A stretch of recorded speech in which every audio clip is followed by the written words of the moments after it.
Assalamu alaikum wa rahmatullahi wa barakatuh. Hello students, how are you? I do hope you all are fine. Alhamdulillah. Okay, today we are going to study reflection of light.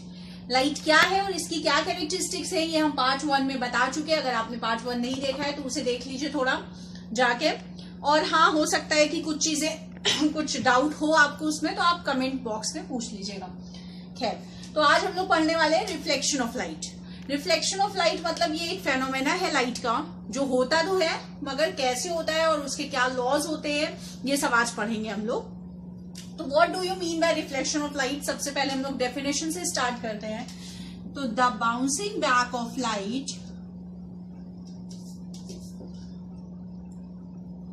The bouncing back of light after striking a surface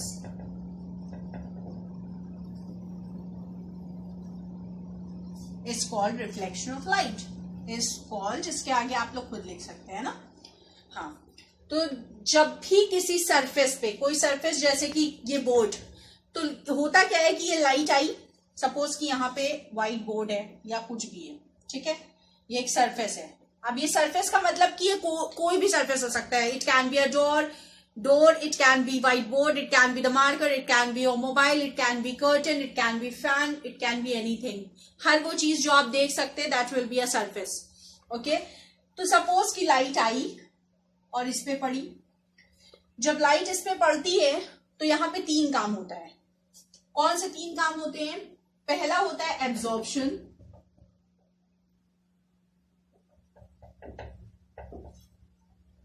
और reflection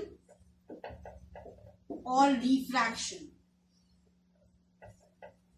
ये 3 चीज होती है, ठीक है, 3 चीज होती है. एब्जॉर्प्शन होता है, रिफ्लेक्शन होता है और रिफ्रैक्शन होता है, ठीक है. एब्जॉर्प्शन का क्या मतलब होता है कि जब भी लाइट इस सरफेस पे पड़ती है तो कुछ ना कुछ पार्ट लाइट का एब्जॉर्ब हो जाता है इसके अंदर, दैट इज एब्जॉर्प्शन. रिफ्लेक्शन का मतलब होता है कि कुछ पार्ट इस लाइट का वापस आ जाता है, दैट इज रिफ्लेक्शन. और रिफ्रैक्शन क्या होता है कि जब लाइट इसके अंदर जाती है या इससे पास होती है या इसके अंदर जाती है तो कुछ लाइट बेंड हो जाती है. सपोज कि इस तरीके से आ रही है इस डायरेक्शन में, तो ऐसे जाना चाहिए मगर ये ऐसे बेंड हो गई, ठीक है, इस तरीके से. तो दैट इज रिफ्रैक्शन. अभी हम लोग रिफ्लेक्शन के बाद रिफ्रैक्शन पढ़ेंगे, उसके लिए परेशान होने की जरूरत नहीं है. तो जब भी कोई सरफेस पे लाइट स्ट्राइक करती है तो 3 फेनोमेना होता है, एब्जॉर्प्शन, रिफ्लेक्शन एंड रिफ्रैक्शन. और वो तीनों क्या होता है हमने आपको बता दिया. अभी हम लोग रिफ्लेक्शन पढ़ने जा रहे हैं, ये वाला फेनोमेना, जिस फेनोमेना की हेल्प से हमें चीजें दिखती हैं. तो ये लाइट आई, किसी सरफेस पे पड़ी और फिर ये रिफ्लेक्ट होगी और फिर रिफ्लेक्ट होकर हमारे आईज में जाएगी और इस रिफ्लेक्शन की हेल्प से ही हम किसी भी चीज को देख सकते हैं. अब लाइट कितनी रिफ्लेक्ट हो रही है, कितनी एब्जॉर्ब हो रही है, ये मटेरियल पे डिपेंड करता है. जैसे कि अगर ओपेक ऑब्जेक्ट्स हैं, अब आपको पता है कि ओपेक ऑब्जेक्ट्स क्या होते हैं, ऐसे ऑब्जेक्ट्स जो आपने ये पढ़ा होगा, ऐसे ऑब्जेक्ट जिससे पूरी की पूरी लाइट रिफ्लेक्ट हो जाए. तो ऐसा नहीं होता है कि 100% लाइट रिफ्लेक्ट हो जाए, मगर हाँ बहुत बहुत ज्यादा क्वांटिटी ऑफ लाइट रिफ्लेक्ट हो जाती है. तो वो ओपेक ऑब्जेक्ट होते हैं जिनके आर पार हमें नहीं दिखता है. उसके बाद ट्रांसपेरेंट ऑब्जेक्ट. ट्रांसपेरेंट ऑब्जेक्ट्स में आपने ये पढ़ा होगा कि ट्रांसपेरेंट ऑब्जेक्ट में क्या होता है, सारी की सारी लाइट पास हो जाती है और कुछ भी रिफ्लेक्ट नहीं होती है. ऐसा नहीं होता है, बहुत कम अमाउंट में रिफ्लेक्ट होती है, मगर रिफ्लेक्ट होती है. अगर रिफ्लेक्ट नहीं होगी तो हमें वो ट्रांसपेरेंट ऑब्जेक्ट जो दिखता है हमें दिखेगा ही नहीं, ठीक है. तो अगर कोई भी ट्रांसपेरेंट ऑब्जेक्ट है और वो हमें दिख रहा है, इसका मतलब कि रिफ्लेक्शन हो रहा है, ठीक. तो रिफ्लेक्शन सिंपली क्या होता है, reflection is the bouncing back of light after striking a surface. जब भी किसी सरफेस पे लाइट पड़ रही है तो वापस हो जाती है लाइट. दैट प्रोसेस और that phenomena is known as reflection. Okay, अब देखिए हमने बताया था आपको पार्ट 1 में, हमने बताया कि रे क्या होता है. यहाँ पे हम फिर एक बार फिर से सुन लीजिए कि लाइट स्ट्रेट लाइन में ट्रैवल करती है तो एक पॉइंट से लेकर दूसरी पॉइंट तक एक डिस्टेंस बनता है और जिस डायरेक्शन में ट्रैवल कर रही है तो उसका एक एरो बन जाता है और इसको बोलते हैं रे ऑफ लाइट, ठीक है. तो अब किसी भी सरफेस पे कोई रे पड़ी, सपोज की कोई सरफेस है, अब इसको मान लेते हैं कोई सरफेस, ठीक है. ध्यान रखिएगा ये प्लेन मिरर का सिंबल होता है. तो अभी यहाँ पे कोई भी सरफेस की बात हो रही है, कोई भी सरफेस, जरूरी नहीं कि प्लेन मिरर की ही बात हो. अभी हम लोग आगे पढ़ेंगे कि प्लेन मिरर होता क्या है.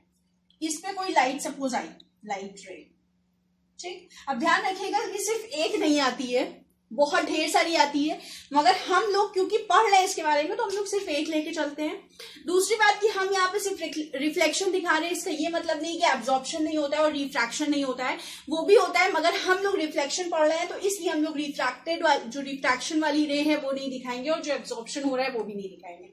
तो जब कोई एक रे यहाँ पे आती है, किसी सरफेस पे पड़ती है, इस रे को हम बोलते हैं इंसिडेंट रे, इंसिडेंट रे, ठीक। जहां पे जिस पॉइंट पे ये पड़ी, इस पॉइंट को बोलते हैं पॉइंट ऑफ इंसिडेंस, ठीक। अब इस पॉइंट से और ये जो सरफेस है, इन दोनों से एक परपेंडिकुलर बनने वाली लाइन होती है, मतलब एक लाइन होती है, इमेजिनरी लाइन होती है। इस लाइन को हम बोलते हैं नॉर्मल। ये कौन सी लाइन होती है? जो कि इस सरफेस के परपेंडिकुलर होते हैं, मतलब 90 डिग्री का एंगल बना रही होती है, और इस पॉइंट से, कौन से पॉइंट से? पॉइंट ऑफ इंसिडेंस से पास हो रही होती है। इस लाइन को हम बोलते हैं नॉर्मल, ठीक। अब हमने बताया कि रिफ्लेक्शन क्या है, कि अगर रे आ रही है तो वापस भी जाएगी, तो ये रे वापस चली गई, ठीक। अब ये इधर आ रही थी तो हमने ऐसे एरो बनाया, ये इधर जा रही है तो हमने ऐसे एरो बनाया। ध्यान रखिएगा, जितने भी आप रे डायग्राम अभी और आगे भी जितने रे डायग्राम पढ़ेंगे, सब में ये एरो बनाना बहुत इंपॉर्टेंट है। आपने एरो नहीं बनाया, आपको मार्क्स नहीं मिलेगा।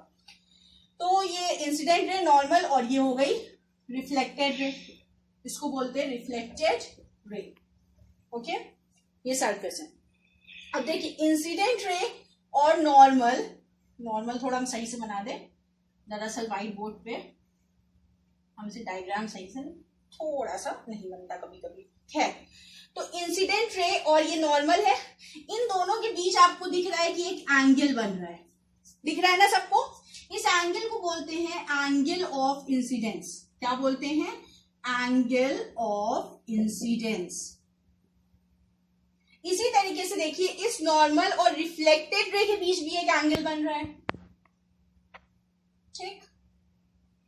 इस एंगल को क्या बोलते हैं? इस एंगल को बोलते हैं एंगल ऑफ, वेरी गुड, सही पकड़ा आपने, एंगल ऑफ रिफ्लेक्शन, ओके। तो ये एक लेबलिंग हो गई और आपका एक डायग्राम तैयार हो गया, जो कि बहुत सिंपल है। एक रे आ रही है जिसको इंसिडेंट रे बोलते हैं, ये इस पॉइंट पे पड़ रही है जिसको पॉइंट ऑफ इंसिडेंस बोलते हैं। इस पॉइंट और इस सरफेस के बीच एक 90 डिग्री बनाने वाली लाइन है जिसको नॉर्मल बोलते हैं। ये रियल वाली नहीं होती, ये इमेजिनरी होती है। अब ये जो इंसिडेंट रे आई थी ये वापस भी जाएगी, तो ये वापस जाने वाली को रिफ्लेक्टेड रे बोलते हैं। उसके बाद इंसिडेंट रे और नॉर्मल के बीच का जो एंगल है इसको एंगल ऑफ इंसिडेंस बोलते हैं, और रिफ्लेक्टेड रे और नॉर्मल के बीच का जो एंगल है इसको एंगल ऑफ रिफ्लेक्शन बोलते हैं। अब हम लोग इसी डायग्राम की हेल्प से अच्छे से समझ पाएंगे लॉज ऑफ रिफ्लेक्शन, ठीक। रिफ्लेक्शन के लॉज क्या है? तो देखिए, रिफ्लेक्शन का जो लॉ होता है, दो लॉज हैं। पहला लॉ है द इंसिडेंट रे, रिफ्लेक्टेड रे, the incident ray, reflected ray and normal all lie on a plane at the point of incidence। इसका क्या मतलब हुआ कि ये जो इंसिडेंट रे है, रिफ्लेक्टेड रे और नॉर्मल, इंसिडेंट रे, रिफ्लेक्टेड रे और नॉर्मल, ये तीनों एक ही प्लेन पे लाई करते हैं। एक ही प्लेन पे लाई करने का मतलब क्या होता है कि सपोज देखिए ये इंसिडेंट रे ऐसे आ रही है ना, इस बोर्ड की प्लेन पे आ रही है, तो फिर ये ऐसे वापस नहीं होगी, ये ऐसे ही, मतलब इस प्लेन पे आ रही है, प्लेन मतलब ये बोर्ड हो गया, तो अगर इस बोर्ड पे आ रही है तो इस बोर्ड में ही वापस होगी, ये इस तरीके से वापस नहीं हो सकती है। और नॉर्मल भी उसी प्लेन पे होगी, और ये तीनों एक पर्टिकुलर पॉइंट पे इंटरसेक्ट करेंगी, और वो पॉइंट कौन सा होता है? Point of incidence. ये पहला लॉ है, बहुत सिंपल। दूसरा लॉ होता है angle of incidence is equal to angle of reflection. Angle of incidence हमेशा एंगल ऑफ रिफ्लेक्शन के बराबर होता है, मतलब कि जिस एंगल से रे आई और जिस एंगल से रे जा रही है दैट विल बी इक्वल। तो angle of incidence is always equal to angle of reflection, okay.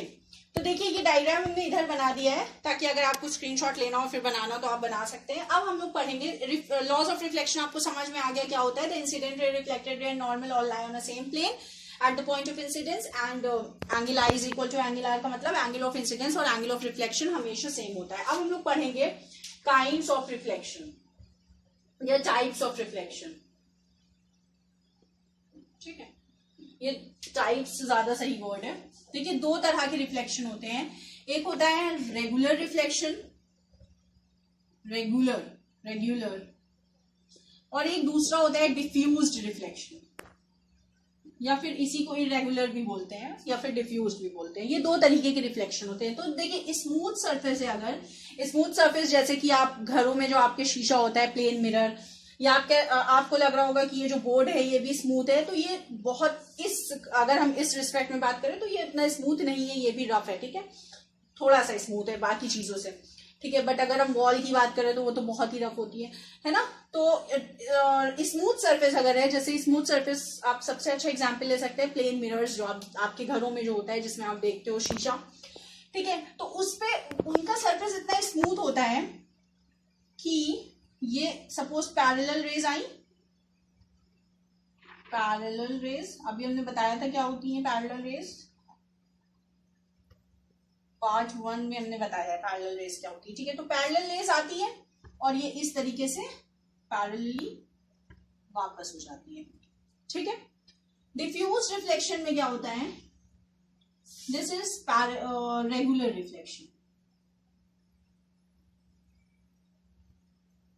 Okay, diffuse reflection में क्या होता है कि ये पैरेलल रेज आती तो है,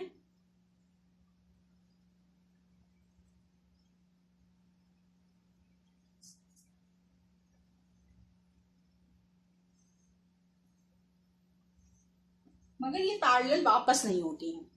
this is known as diffused reflection. Okay, अब देखिए हो क्या रहा है, अब ये रफ सरफेस होती है, ये इस सरफेस को बोलते हैं रफ सरफेस। अब जैसे कि ये हम जिस बोर्ड पे काम कर रहे हैं ये भी एक तरीके का रफ सरफेस ही है। ठीक है, इसकी रफनेस आपको दिख नहीं रही है बस। इसी तरीके से वॉल हो गई, और भी जितने सरफेसेस होते हैं वो रफ ही होते हैं, बस हमें दिखते नहीं है वो। स्मूथ मतलब बहुत स्मूथ। ठीक है, तो ये हो गया रफ सरफेस और ये हो गया सपोज स्मूथ सरफेस। तो देखिए यहां पे रेज पैरेलल आई और पैरेलल वापस हो गई, तो इस तरह के रिफ्लेक्शन को बोलते हैं रेगुलर रिफ्लेक्शन। यहाँ पे रेज आई पैरेलल मगर पैरेलल वापस नहीं हो पाई, इस तरह के रिफ्लेक्शन को बोलते हैं हम लोग डिफ्यूज रिफ्लेक्शन। ठीक है, अब बच्चों को ये कंफ्यूजन हो जाती है कि अच्छा मतलब कि इसमें लॉस फॉलो हो रहे हैं, इसमें लॉस फॉलो नहीं हो रहे हैं, क्योंकि पैरेलल आके पैरेलल ही जा रही है, पैरेलल आके पैरेलल नहीं जा रही है, इसका मतलब लॉस फॉलो नहीं हो रहे हैं। तो ऐसा बिल्कुल नहीं है। लॉ क्या है? Angle I is equal to angle R. तो यहाँ पे क्योंकि सरफेस रफ है इसलिए यहाँ पे भी ये लॉ फॉलो करके ही जाता है। अगर लॉ फॉलो करके नहीं जाए तब तो फिर ये पैरेलल चला ही जाए, ये लॉ फॉलो करके ही जाता है। और क्योंकि ये सरफेस अनइवन होता है, इस वजह से लॉ फॉलो करने की वजह से जो रेज होती हैं वो पैरेलल नहीं जा पाती हैं, तो इसको बोलते हैं डिफ्यूज रिफ्लेक्शन। तो अगर आपका क्वेश्चन आता है कि डिफ्यूज रिफ्लेक्शन कौन सा रिफ्लेक्शन होता है जो लॉ फॉलो नहीं करता है, तो आप बिल्कुल ये नहीं लिखेंगे कि diffuse reflection does not obey laws of reflection. बिल्कुल बिल्कुल, डिफ्यूज रिफ्लेक्शन भी लॉ फॉलो करता है और रेगुलर रिफ्लेक्शन भी फॉलो करता है। तो ये हो गए दो तरह के टाइप्स ऑफ रिफ्लेक्शन। अब इंशाल्लाह हम लोग नेक्स्ट वीडियो में पढ़ेंगे प्लेन मिरर क्या होता है, प्लेन मिरर से रिफ्लेक्शन कैसे होता है, उसके बाद स्फेरिकल मिरर क्या होते हैं और स्फेरिकल मिरर से रिफ्लेक्शन कैसे होता है, और फिर रे डायग्राम्स जो बहुत बहुत इंटरेस्टिंग है, बहुत ज्यादा। सो जज़ाकल्लाहु खैर। अस्सलामु अलैकुम व रहमतुल्लाहि व बरकातुहू।